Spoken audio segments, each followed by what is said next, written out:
Mr. Mambo Charles, former journalist with the CRTV, has dropped a bombshell. He is calling on conscientization, not for GCA exams, not for drugs addiction, not for chieftaincy, not for human rights abuse and detention of human rights activists, but for Cameroonian diaspora and their ability to invest back home to make the Cameroon destination their first holiday dream and retire objective. He has projected or written a well-elaborated article where he clearly expresses his mind to warn the government, if at all they still have a minimum of a conscience, that they should limit the proportion of insecurity, political tension, target killing, which gradually is pushing Anglophone diaspora away. He didn't specify Anglophones, but when you see the list of causes why the diaspora are no more coming, including Anglophone crisis, declining trust in the state institution, and those who constitute in majority the Project C post-President Chioma victory of October the 12th, 2025 presidential election, you simply understand that he is mostly talking about the Anglophone diaspora.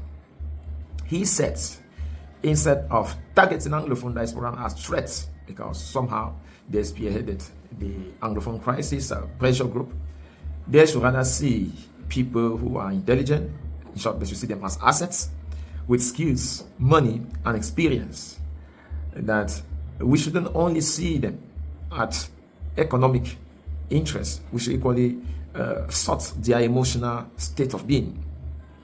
Says we should outgrow the memory we have about the Anglophone diaspora and rather make Cameroon, people in the diaspora should not only be living on the memory they develop while in Cameroon, they should aim to make Cameroon a destination for their own children.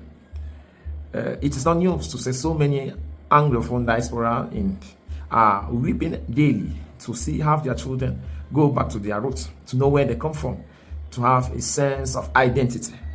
And say this has recorded untold record of brain drain, financial drain, and now it is gradually making people to seek for other destinations still in Africa. Some are going to Nigeria, Ghana, Togo, Benin, Ivory Coast, just to have a feeling of Africa, but not necessarily coming to Cameroon, where they could be targeted. Mr. Charles Mambo regrets that Christmas, Easter, does not more pull Cameroonian back home as it was in before 2026, because the greatest resources that our people have been substituted with infinite quest for money, power, and plunging young people into drugs and seeking asylum in different countries instead of staying back home to build their own country. He further warns that if Cameroon was to lose its soul, it will stop having his children dream. What do you have? What do you think of this warning coming from a former journalist? He served, now he's in the diaspora and is having a renaissance. Do you think he contributed to the situation he's now calling alarm on, or simply is an informed citizen that wants to curb the disaster? Thanks for being here, and see you some other time.